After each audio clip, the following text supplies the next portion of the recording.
Vamos a hablar entonces de ese tema, la altivez de espíritu. ¿Ok?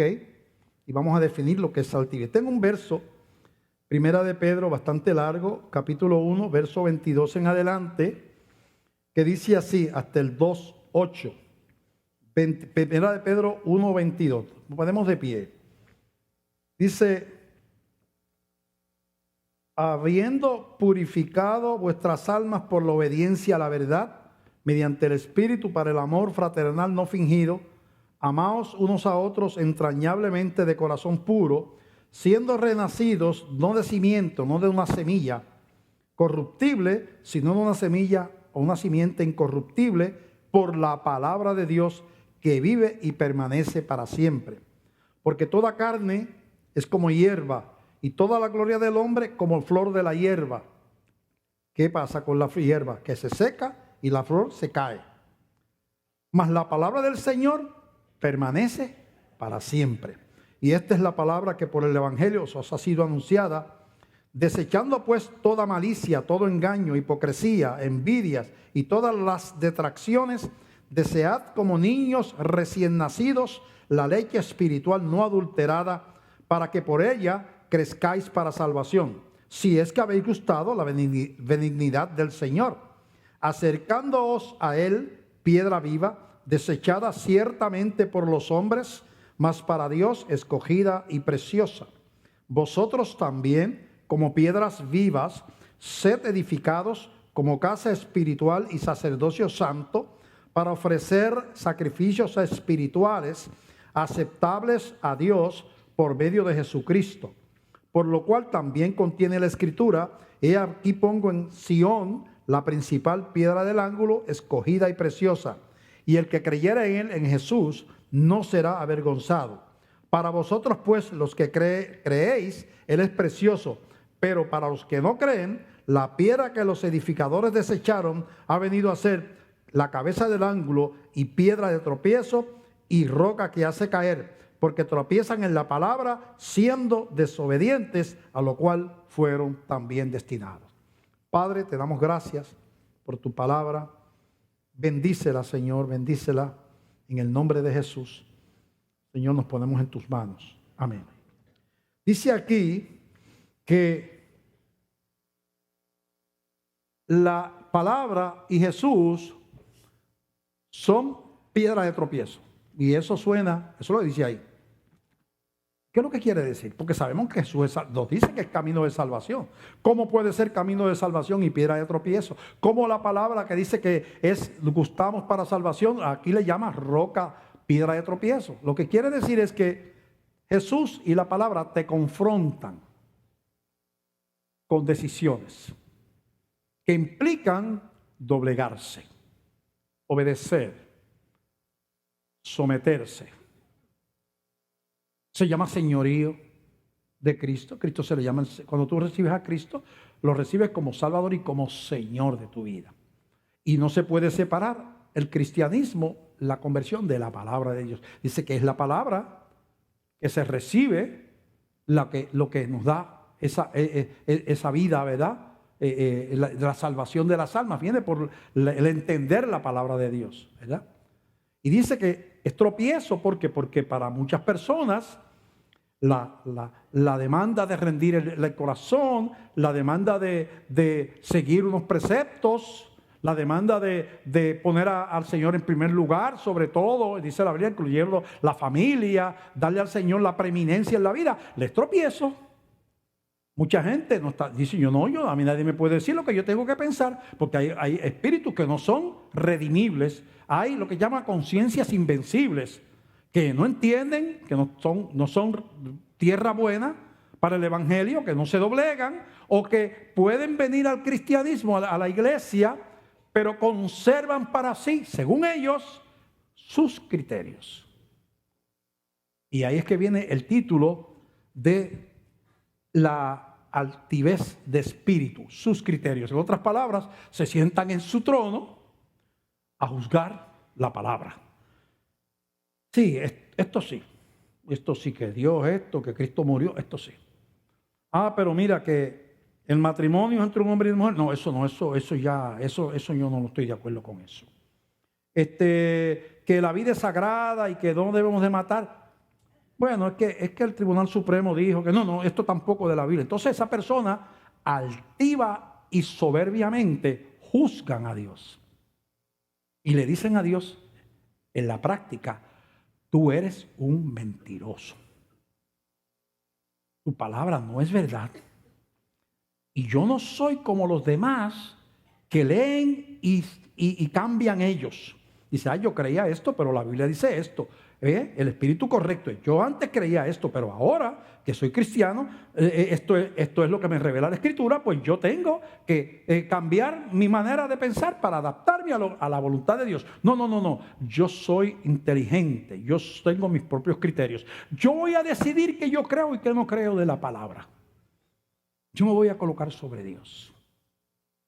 Altiva y soberbiamente me voy a colocar sobre Dios. Y ese es el centro de este mensaje. La palabra se convierte en un tropezadero para muchas personas. Y se encuentran en conflicto con el Dios que ellos dicen servir. Y se encuentran en rebelión y asumiendo posiciones que contradicen lo que dice la Biblia. Pero no se sienten mal ese tipo de personas, porque ellos consideran que someterse a la palabra como está escrita es cosa de borregos y gente simple. Ellos no son así. Ellos ponderan, estudian, analizan, escuchan las opiniones del tribunal, del profesor, de la Sociedad Psicológica Americana, de los artistas, de los periódicos, de quien sea. Y ellos entonces dicen, bueno, esto dice la sociedad actualmente, lo dice y esto dice la palabra. Me quedo con lo que dice la sociedad. Esto de la palabra no es verdad. No se dan cuenta de lo que están haciendo. Están cayendo en el corazón de Saúl, de Caín. Están siguiendo los principios de Esaú. No entienden. Y como pastor yo tengo una responsabilidad. Yo tengo que decirte dónde tú estás parado. Y tienes que saber lo que piensa esta iglesia. Que creemos en la inerrancia de las Escrituras. Y que ningún juez, ni ningún premio Nobel, ningún tribunal, ningún gobernante, ningún filósofo de este mundo va a hacer que la Iglesia Bautista de Glenview tire a un lado la palabra de Dios para seguir los preceptos, las enseñanzas de esas personas. No lo vamos a hacer.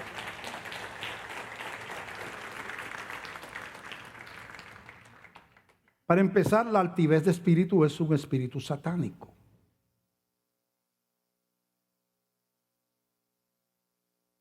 Dice la Biblia que Satanás, allá en Ezequiel, el capítulo 28, Ezequiel, vamos a llegar allá, capítulo 28 de Ezequiel, en el versículo 12, dice que, hablándole supuestamente al rey de Tiro, pero vamos a ver cómo, aunque yo no soy dogmático que tú creas que era el rey de Tiro, yo personalmente creo que es de esos versos de la Biblia, de esos pasajes que revelan que son sombras, símbolo de algo, revelan otra cosa. Hay muchos en la Biblia que son así. Está hablando del Cordero, de qué, está hablando, dice que una roca lo seguía por el desierto, esa roca era Cristo. A la roca que le daba el agua, golpeaban la roca y salía agua.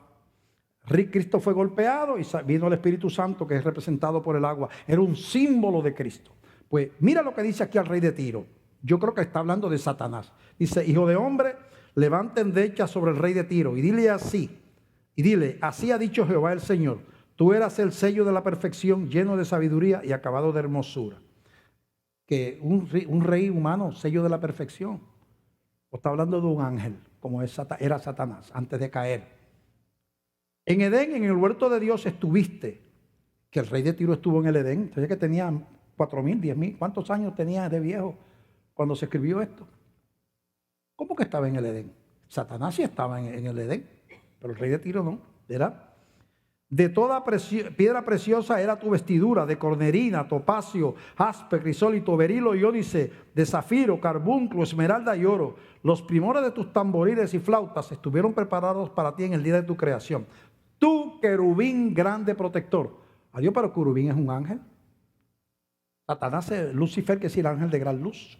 Era un ángel poderoso antes de rebelarse contra Dios, con mucho poder, mucha hermosura. Yo te puse en el santo monte de Dios. Tampoco estuvo allí el rey de Tiro. Allí estuviste en medio de las piedras de fuego, te paseabas. Perfecto eras en todos tus caminos desde el día que fuiste creado hasta que salió en ti maldad. Ningún ser humano es perfecto, así que no puede estar hablando el rey de Tiro. Pero Satanás lo era antes de caer. A causa de la multitud de tus contrataciones fuiste lleno de iniquidad y pecaste, por lo cual yo te eché del monte de Dios y te arrojé de entre las piedras de fuego, oh querubín, oh ángel protector. Se enalteció tu corazón a causa de tu hermosura, corrompiste tu sabiduría a causa de tu esplendor. Yo te arrojaré por tierra, delante de los reyes te pondré para que miren en ti. Con la multitud de tus maldades y con la iniquidad de tus contrataciones profanaste tu santuario. Yo pues saqué fuego de en medio de ti, el cual te consumió y te puso en ceniza sobre la tierra, etcétera, etcétera. La altivez de no someterse provocó la caída de Satanás, que dice la Biblia que fue expulsado con los ángeles que le siguieron, que son los demonios. Así que cuando Satanás viene a la tentación al ser humano, la oferta que le hace a Eva es el mismo corazón de él. Dice, mira, tú serás como Dios. Él quiso ser Dios y se rebeló. Y le dice a Eva, serás como Dios, conociendo el bien y el mal. Así que el principio de querer ser Dios y treparse encima de Dios es un principio satánico, sembrado en el corazón de Satanás y después en el corazón de la primera mujer. Eso, por lo tanto, cuando yo me siento a descartar la palabra de Dios, qué tremenda autoridad yo tengo. ¿Conozco yo la autoridad de Dios? ¿Realmente yo soy un siervo de Dios? ¿O puedo yo ser un siervo de Dios sin creer en su palabra? ¿Existe en algún lugar de la Biblia que se defina a alguien rebelde contra la palabra de Dios como un siervo de Dios? Son preguntas que ni siquiera tenemos que contestar. Hay algunos principios vamos a ver los principios de altivez de espíritu en la iglesia, cómo se está manifestando en este tiempo. Y la iglesia muchas veces no se da cuenta que una de las cosas más importantes que tiene que conservar la iglesia es el sentido de que el único digno de honra y de gloria es del Señor, que no seremos dioses. Hay una doctrina de los pequeños dioses por ahí, que es la que vamos a hablar ahora, donde la gente se convierte en hacedores ellos de obras milagrosas porque ellos lo dicen y lo confiesan. Y eso no es lo que enseñó Jesús, que nos enseñó a orar diciendo, Señor, hágase tu voluntad, no hágase mi voluntad. Cuando estaba ya en el huerto de Getsemaní, Señor, no se haga como yo quiero, sino como tú quieres. Cuando hablaba con el pueblo decía, yo no hago las cosas que me quiero. Yo, como ser humano, yo me estoy sujetando al Padre. Yo no hago nada sin que el Padre me diga que lo haga y me lo apruebe. Lo que yo hablo no lo hablo por mi propia cuenta, decía Jesús. Pero entonces ahora están los dioses votados por ahí. Los decretos y las declaraciones, la llamada palabra creativa que está de moda ahora en las iglesias. Y yo decreto, y yo declaro, y yo cancelo. Que muchos dioses hay por ahí. Y yo declaro sanidad.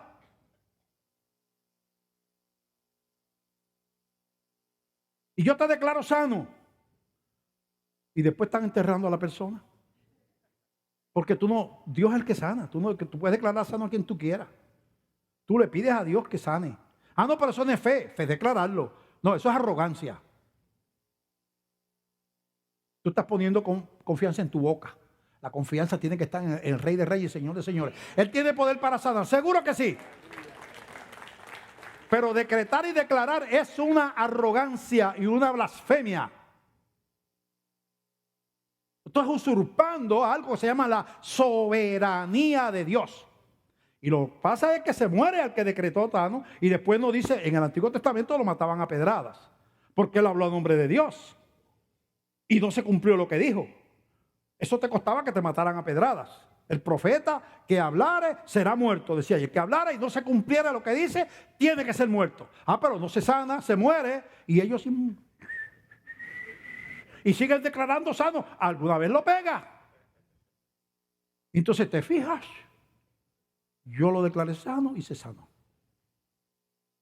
Una iglesia entonces que entra en la mentira, las convicciones mentirosas que contradicen la palabra de Dios, deforman el orden establecido por Dios, donde es un Dios supremo, que hace como quiere, que libró a Pedro de la cárcel porque quiso, pero al profeta que Jesús dijo que no había ningún profeta más grande que Juan, no lo libró de la cárcel, aunque Juan pidió y mandó hasta emisarios a Jesús, porque lo iban a matar.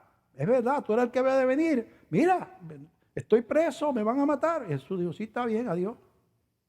Yo te amo y tú vas a estar conmigo, tú eres un gran profeta. Pero el camino de Pedro en ese era no morir. Murió eventualmente martirizado, pero en ese momento era Dios librarlo de la cárcel. Esa era la voluntad de Dios.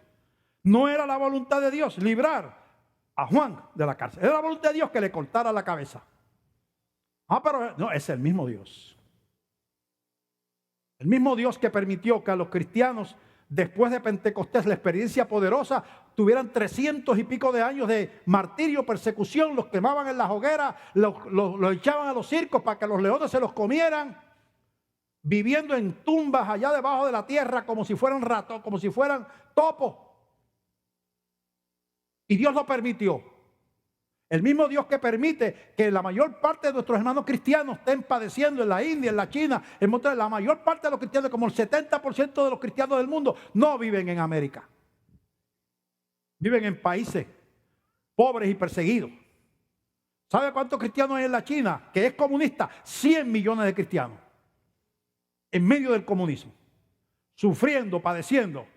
Pero ellos no pueden confesar autos y no pueden eso porque, ¿verdad? No, pero esa es una teología torcida de la iglesia. Dios prospera a gente como David, que lo sacó de pastor y lo hizo rey. Él es soberano para hacer eso. Poderoso y rico, y Abraham.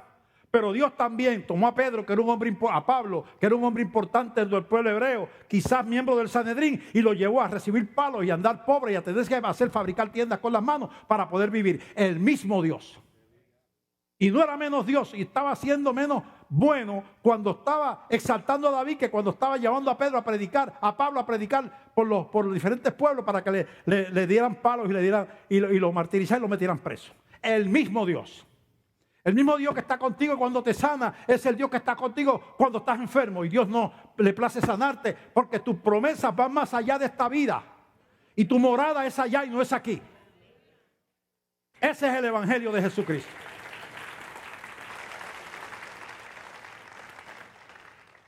El principio de altivez de espíritu en la iglesia, los decretos y declaraciones, la palabra preactiva, el sincretismo religioso que ha entrado en muchas iglesias, donde la teoría es que se llega a Dios de diferentes maneras. Hay una institución diabólica llamada el Concilio Mundial de Iglesias, que es bien liberal y aprueba un montón de cosas. Y ellos tienen este concepto. Nos tomamos de las manitos con los hindúes, ellos con sus miles de dioses, los budistas con sus miles de dioses, y algunos de esos con adorando animales. El Islam, que tiene Alá, que no es Jehová, el profeta es Mahoma, no es Jesucristo. Nos tomamos de la mano con todas las creencias del mundo porque eso es democrático, eso es inclusivo y ellos, conforme a su cultura y a sus creencias, tienen el mismo derecho para llegar a la gloria y a Dios. Cada cual va por diferentes caminos. ¿Qué dice la Biblia? En eso, en Juan capítulo 14, Jesucristo habla. Usted tiene que compararlo con la Escritura. Olvídese que lo digan las Naciones Unidas completas. Usted tiene la palabra. Dice Juan 14, del 1 al 7. Jesús le habla a los discípulos y le dice: no se turbe vuestro corazón, creen en Dios, crean también en mí. En la casa de mi Padre muchas moradas hay. Si así no fuera, yo se lo hubiera dicho. Voy pues a preparar lugar para ustedes, y si me fuera y os prepararé el lugar, vendré otra vez y los tomaré a mí mismo, para que donde yo estoy, ustedes también estén.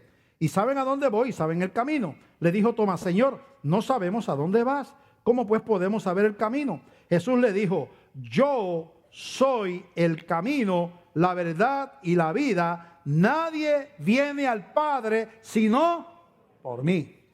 Eso confirmado por el apóstol Pedro en Hechos capítulo 4, versos 11 al 12, cuando dice aquí, Hechos 4, 11, este Jesús, dice Pedro hablándole a los judíos, es la piedra reprobada por vosotros, los edificadores, el pueblo hebreo, la cual ha venido a ser la cabeza del ángulo, el fundamento.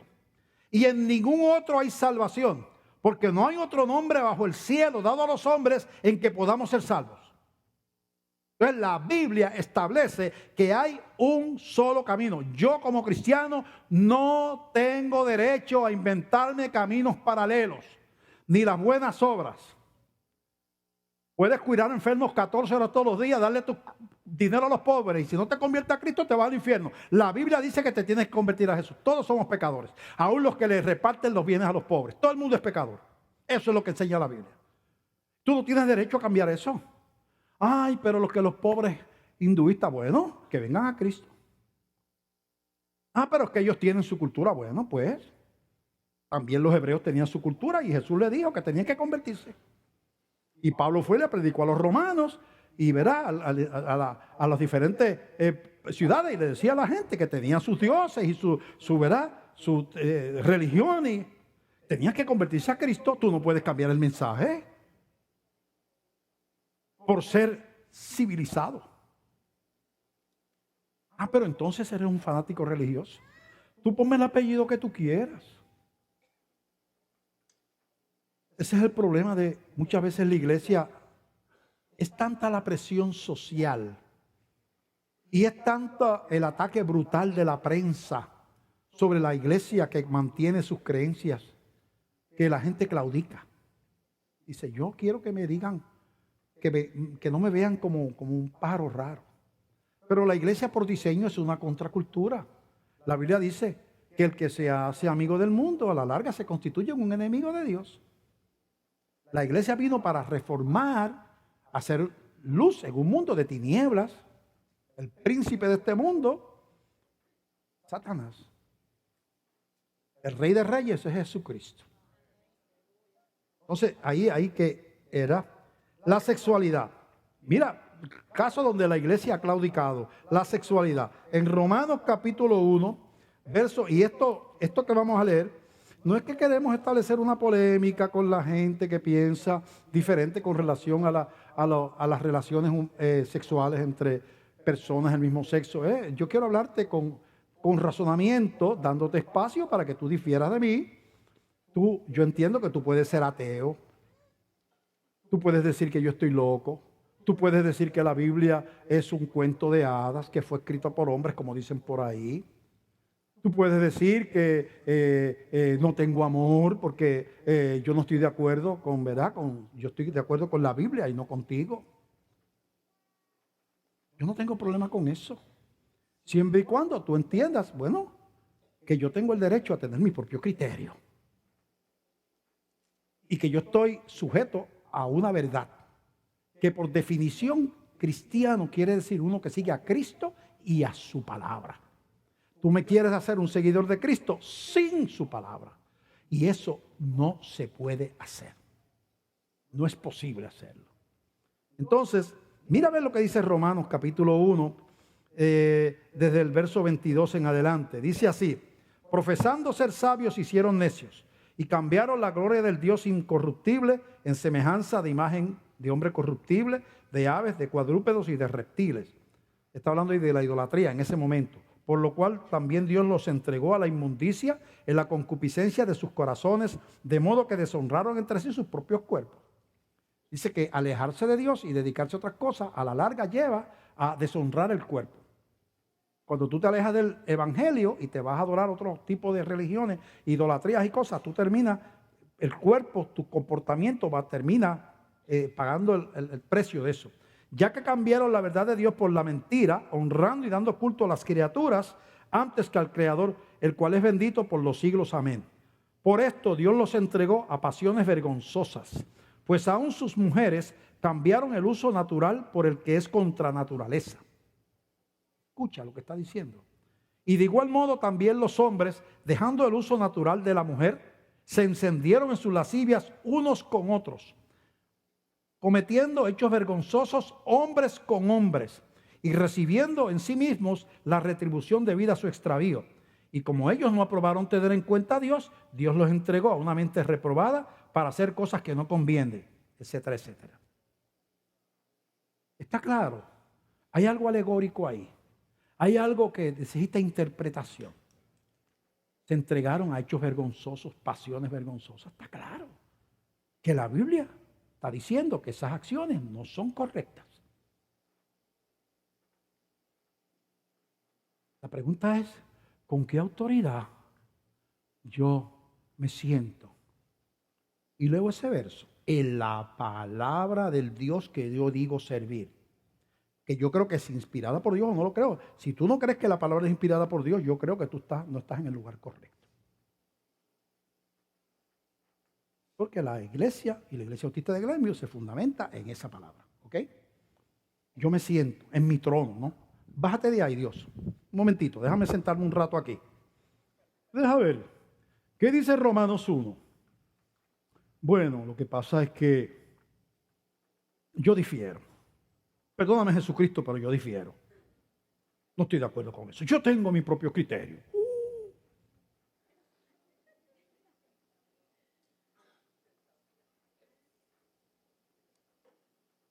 ¿Es posible eso? Bueno, es posible porque lo hacen. ¿Revela eso un corazón altivo que no conoce la soberanía de Dios? Eso revela. Dios escribe su palabra para que nosotros inteligentemente y de acuerdo a nuestro criterio la evaluemos y escojamos lo que nos gusta y lo que no nos gusta. ¿O es la palabra autoritaria, soberana del Creador de los cielos y la tierra? ¿Qué tú crees sobre la Biblia?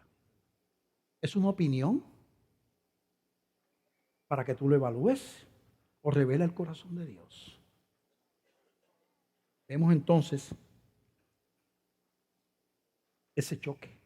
Pero no solamente eso. En el caso mío, escúchame, yo no quiero entrar en polémica, los que me están viendo, que tienen otros conceptos diferentes sobre la sexualidad, escúchame mis argumentos. Mi profesión es profesor de biología, hasta que, ¿verdad?, en la universidad, hasta que yo me convertí al Señor y eventualmente renuncié a mi cátedra de biología, microbiología era lo que enseñaba, y director del departamento de biología de la Universidad Católica, además que dirigía un programa de investigación para la National Science Foundation de los Estados Unidos. Tenía 3 posiciones. Y yo conozco la biología. Y en la biología hay un phylum que se llama los mamíferos, ¿verdad? Donde caen todos los animales que usted conoce, incluyendo el ser humano, no todos los que conoce, porque algunos que son insectos y otras cosas, pero los perros, los gatos, los osos, los leones, los tigres, los manatí, los delfines, la ballena, el murciélago, todo eso que maman de la mamá, ¿verdad? Son mamíferos, ¿verdad? Y entonces, los mamíferos, todos se clasifican sexualmente por 3 cosas en la biología. Uno, la morfología. Los científicos miran al mamífero, que sea perro, gato, león, tigre, lo que sea. En morfología son estructuras, órganos, estructuras. Dice, este es macho, mira, tiene pene, tiene testículos, pues es macho. Este es hembra, mira, tiene una vagina, tiene ovario, pues hembra, morfología. 1. Segundo, fisiología. Dice, hembra produce unas hormonas que tienen que ver con la gestación, progesterona y otras cosas que el hombre no puede producir. Este es macho porque produce unas hormonas que tienen que ver con la producción de esperma y otras cosas que la hembra no puede producir. Por lo tanto, fisiológicamente, este es macho y este es hembra. Y genéticamente, miran la constitución genética de la célula y dice, mira, este tiene el cromosoma X y Y, por lo tanto, es hembra. Este tiene, es macho, perdón. Este tiene 2 cromosomas X del sexo, por lo tanto, es varón. Morfológicamente, fisiológicamente y genéticamente, tú defines el sexo. Pero ahora, además de que la Biblia dice que no está bien, quieren que, y la ciencia lo ha hecho, ¿sabes? Lo han logrado. La ciencia ha dejado de ser empírica para hacer ahora una interpretación de un ideal. ¿Qué es lo que quieren? Que yo renuncie a mi biología y diga, la sexualidad no es lo que determina la morfología, la fisiología y la genética, sino es un anhelo, es un ideal, es una conducta. Y tú entiendes, tú tienes que decir que está correcto, aunque mi fisiología, mi morfología y mi genética dicen que yo soy esto, yo no quiero ser eso. Yo quiero ser otra cosa. Y si tú no me dices a mí que yo estoy bien en ser otra cosa y que hay otra, además de lo que es para, se aplica a todos los demás animales, todos los demás mamíferos, a la raza humana no se le puede aplicar, tú tienes que estar de acuerdo conmigo. Digo, pero es que eso no es científico, le digo. Porque la ciencia es empírica, no es ideal, no es cuestión de ideología. Y si yo quiero ser un mono, pues me tiene que respetar. Voy a un tribunal, yo me quiero casar con una mona de mano.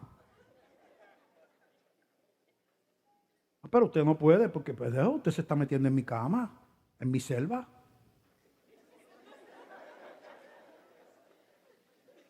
El chimpancé comparte el 90 y pico % de los genes con nosotros los humanos. Y la ciencia dice que venimos, yo no creo eso, pero la ciencia dice que, al juez a lo mejor lo cree, la ciencia dice que somos descendientes de ellos, así que yo estoy casado con un antepasado mío.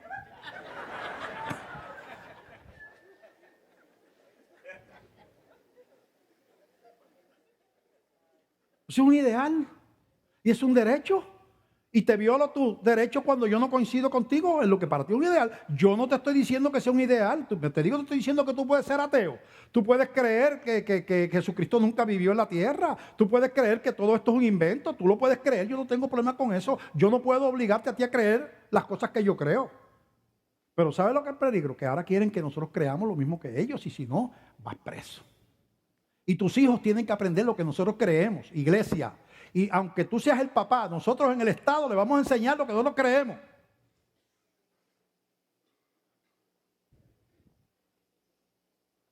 Se entiende la violación de derechos de un solo lado, pero no se entiende la violación de derechos de otro lado. Entonces, la altivez de espíritu ha logrado que muchas personas en la iglesia ponderen estas conductas sexuales conforme a su criterio personal. Esta iglesia no es así. Nadie puede tener ministerio aquí. Si lo tienes, tienes que renunciar. Debes de hacerlo por integridad. Pastor, yo no puedo seguir teniendo ministerio en esta iglesia porque yo no coincido que la Biblia es inspirada por Dios y yo difiero de algunas enseñanzas de la Biblia, como por ejemplo esta. Y entonces yo digo, yo te entiendo, no hay problema conmigo.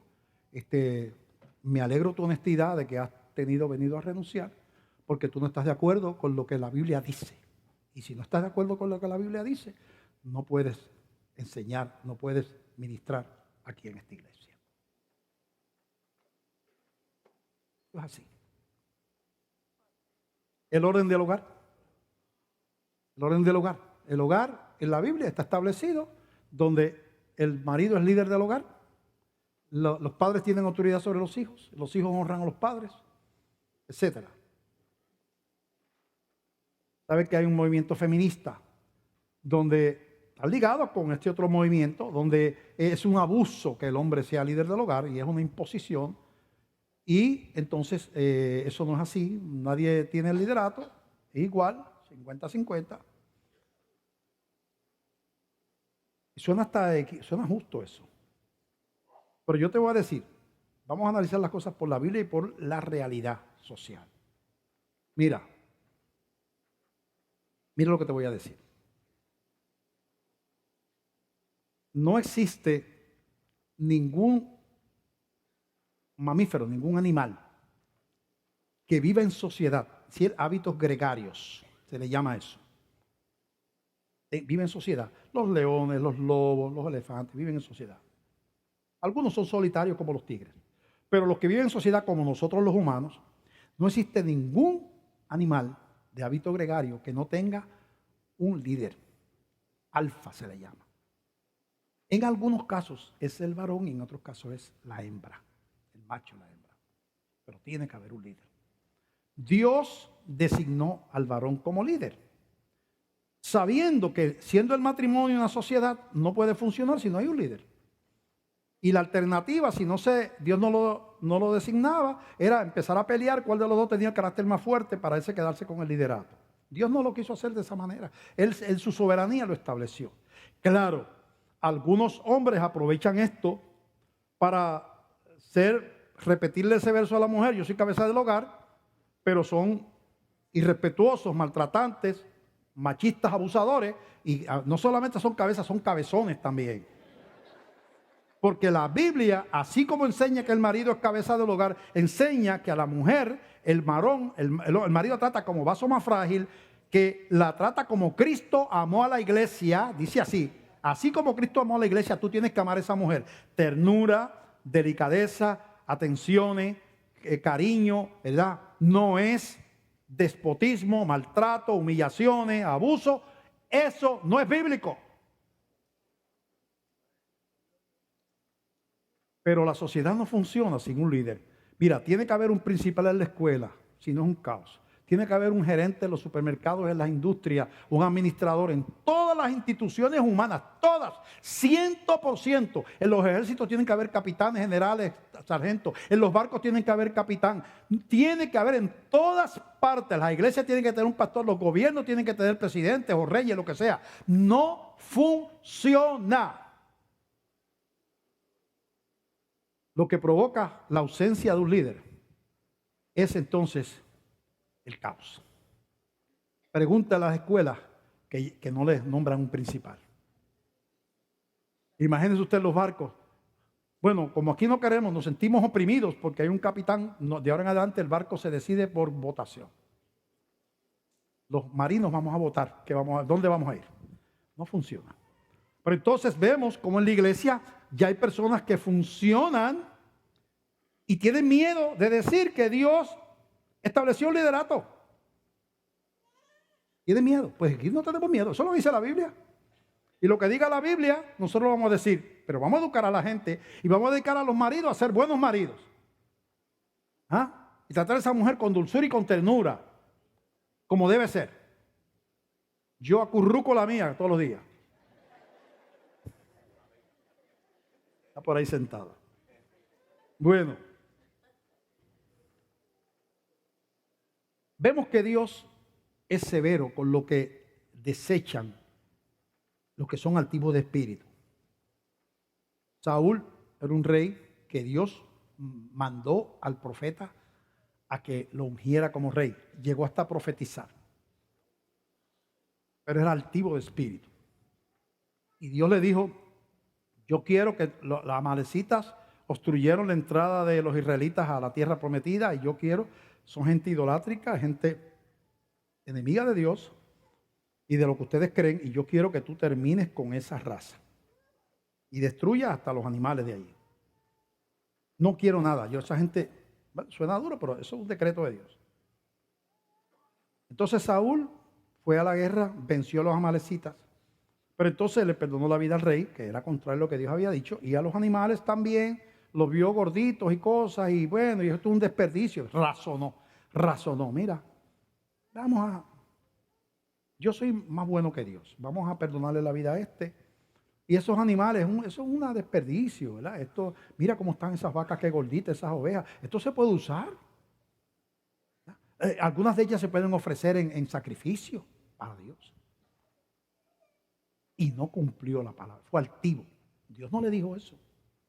Y Dios habla al profeta, le dice: mira, quiero que vayas a Saúl porque Saúl me ha desobedecido y yo lo he desechado. Y el profeta se pone a orar toda la noche porque él amaba a Saúl. Pero Dios mío, no sirve como rey. Y cuando viene el profeta, le dice: Saúl, mira, Dios no te mandó a ti. Sí, mira, yo le gané la guerra a ellos, sí. pero tú hiciste lo que te dijo. Bueno, dice el profeta, yo oigo el bramido de las vacas y de las ovejas. Bueno, yo hice, ¿verdad? Porque yo destruí unas cosas, pero dice, mira, ¿sabes qué? Dios honra más la obediencia que los sacrificios. Dios no necesita esos sacrificios que tú le vas a hacer, necesitas que tú lo obedecieras. Y así vemos en diferentes ocasiones como Dios desechó a Esaú, que menospreció la herencia que era la imposición de las manos del padre, como era la cadena que venía de descendencia de Abraham y que hablaba de un Mesías que iba a venir. Es una honra ser ungido por el Padre como el heredero. Y él lo desechó por un plato de comida, porque fue práctico. Dijo, eso del Mesías, eso es para largo tiempo y la hambre mía es ahora. Práctico. Dios lo desechó. Sin embargo, David, a quien Dios dice que tiene el corazón conforme a Jehová, dice la Biblia, se enreda, ve una mujer, se trepa al terrado, el ejército estaba en una guerra por allá, él no fue a la guerra, está en el terrado, en el techo del palacio mirando, y una mujer hermosa se está bañando desnuda allá tenían esas piscinas interiores, allá, él la ve, se enamora de ella, la manda a buscar. El esposo de ella era general del ejército, estaba por allá, y él comete una relación adúltera, al punto de mandar a la gente a que mandara a ese hombre al frente de batalla para que lo mataran por allá. Y Dios, cuando el profeta le descubre a David lo que ha hecho, David se arrepiente, llora. Dios le dice que el hijo de ese matrimonio va a morir. Hay un castigo del pecado. No estamos diciendo que el pecado no tiene consecuencias. Pero Dios restituye a David. No lo hizo con Saúl. Pedro niega a Jesús 3 veces.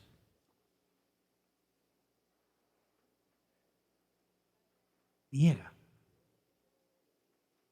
Pedro era un hombre con el corazón conforme a Dios, se arrepiente y Dios lo dice, apacienta mis corderos. Cristo resucita. Pedro le pregunta, Pedro, ¿tú me amas? Sí, Señor. Y una conversación, 3 veces le pregunta, 3 veces lo negó, 3 veces le pregunta y dice, apacienta. Yo no te he quitado el ministerio, Pedro. Tú fuiste un cobarde. Pedro fue un cobarde, David fue un enfermo, un lascivo. Un pecado de la carne y un pecado de la mente. Cobardía o lascivia. Y Dios les dio una oportunidad. Sin embargo, a Saúl no se la dio. Ni a Esaú.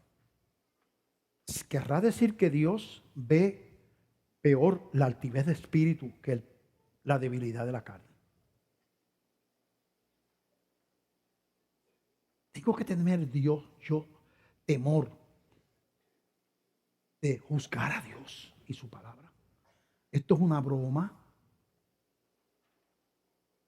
Esto es una clase de filosofía donde tú opinas y disientes. ¿O esto es la palabra de Dios? ¿Cuál es tu interpretación? ¿Cómo tú te acercas a Dios? Qué interesante. ¿Qué provoca la altivez de espíritu? Primero, el orgullo del conocimiento. Yo no soy como los demás que aceptan todo así. Yo analizo. O yo estudié. Yo soy una persona. Yo no soy el cristiano común. Yo soy una persona, mira, yo analizo, tú sabes. Incluyendo a Dios, yo analizo. A mí no se me puede decir esto es así porque es así, porque yo lo digo. No, a mí no. No me venga, no me presione Dios. El orgullo del conocimiento. La amistad con el mundo. Yo tengo un amigo que es de este tipo de conducta, ¿verdad? Pero es que es tan simpático, tan agradable. Y mire, la gente más chistosa, amigable, yo vengo de la bohemia, ¿sabes? Yo no salgo, yo no salí de una marquesina para acá vengo de la bohemia desde muy jovencito, yo vengo de la vida de la calle, ¿ok? La vida de la calle, he dado testimonio de eso. Yo he dicho que mi primer trabajo, además de que me crié en un barrio de bohemia, desde muchachito, de baile y botella y revolú. Mi primer trabajo, cuando me gradué de bachillerato, antes de estudiar en la escuela graduada, mi primer trabajo fue como epidemiólogo de venerias.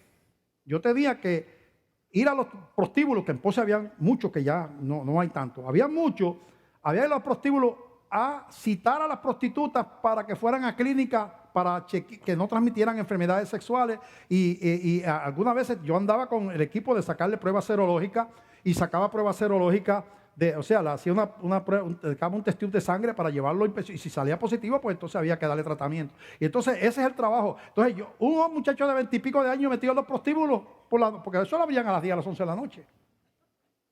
Y allí el diablo me quería jinconar por allá. Yo vengo de una vida de la calle. Así que lo que yo le estoy diciendo, no le estoy diciendo porque yo no tenga la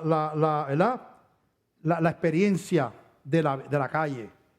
Pero el mundo, lo que piense mi compañero de universidad, lo que piense mi profesor, lo que piense el gobierno, lo que piense la sociedad, lo que piense el Tribunal Supremo, no puede determinar mi conducta. Yo no, como cristiano, no puedo vivir para que me apruebe la Sociedad Psicológica Americana y el profesor de yo no sé qué y el Tribunal de Estados Unidos. Yo tengo que vivir por la palabra de Dios. Un buen juez es el juez que decide sus casos por lo que dice el Tribunal Supremo y la Constitución, no porque va a decir a mí me parece. La ley dice que aquí en Puerto Rico eran 21 años antes para votar y un juez que creyera que era 18 antes de cambiar la ley dijera, no, yo creo que eso es injusto. No, yo creo que si ellos van al ejército a los 18, podrán adelante, yo voy a autorizar por ley a que todos los de 18 voten. Tú no puedes hacer eso, ese juez no sirve, aunque tuviera razón. No sirve. Él tiene que funcionar por lo que está establecido. Tiene que respetar esa constitución, ¿verdad? Ese juez. Nosotros los cristianos tenemos una constitución, tenemos una ley que está sobre toda ley, que es la palabra de Dios. A mí no me puede pedir nadie, sea tribunal o lo que sea, que yo claudique a mis principios cristianos para unirme a lo que creen ellos allá. Ellos allá que no tienen un Dios o que no creen que la palabra es autoridad. Pero yo no me puedo unir a ellos. No hay alternativa. El temor de contradecir y de parecer raro y el deseo de aceptación, de no ser rechazado, todo eso produce entonces menosprecio o desvío de la voluntad y de la palabra de Dios. Jesucristo estaba predicando, en Juan capítulo 6 está eso, no lo vamos a leer porque no se nos acaba el tiempo. Jesucristo estaba predicando y la palabra que él predicaba era fuerte, de compromiso, y la gente empezó a irse. Y los discípulos se acercan a Jesús y le dicen: Jesús, la palabra que estás predicando es muy dura y la gente está abandonando, se están yendo. En otras palabras le estaban diciendo: no prediques, suaviza, no pongas tantas demandas. No hable eso que tú dijiste de amar a ti más que a papá y a la mamá. Eso es duro. Eso de dejar todo por seguirte, eso es duro. No hables así. Estamos perdiendo prosélitos, seguidores. ¿Se fueron? Le preguntó Jesús. Sí, se fueron. ¿Se quieren ir ustedes también? Jesús estaba dispuesto a quedarse sin apóstoles.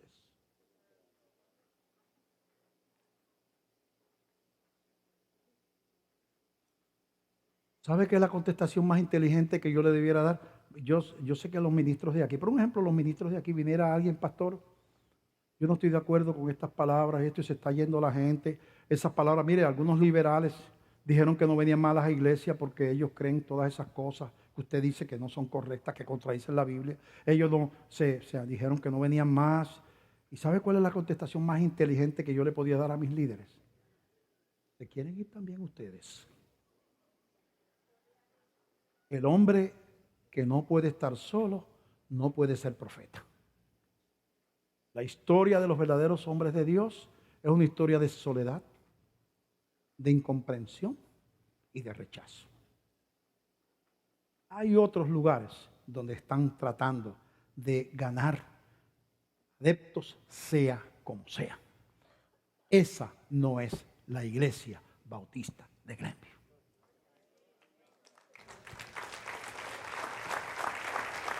Perdonen las visitas que no los presentamos. Muchas cosas y pero son bienvenidos a la iglesia. Yo quiero preguntar antes de terminar si hay alguna persona que todavía no ha entregado su vida a Cristo. Tú dices, ¿en qué iglesia? Iglesia, esto suena fuerte aquí, ¿verdad? Pero sabes que hay gente que está buscando algo genuino. Está cansado de que los manipulen y le traten de verdad, de usar la astucia, de la labia. No la palabra, la labia, para que tú te quedes en una iglesia. Aquí te vamos a decir la verdad. A veces te estremecerá, porque a mí me estremece también. Si tú estás buscando una experiencia genuina, nosotros te invitamos a que tú rindas tu vida a Cristo, porque todos somos pecadores y todos necesitamos la salvación del alma. Todos. Justo dice la Biblia, no hay ni uno solo. Así que como yo le entregué mi vida a Cristo, yo te invito, ha sido lo más grande que yo he hecho en mi vida, a que tú hagas lo mismo y reconozcas ese pecado y le abras tu corazón a Jesús. Y hoy lo invites a tu vida. La Biblia dice que es un acto de gracia de Dios, que esto no es porque tú te lo merezcas, es porque tú crees y lo recibes como Señor y Salvador.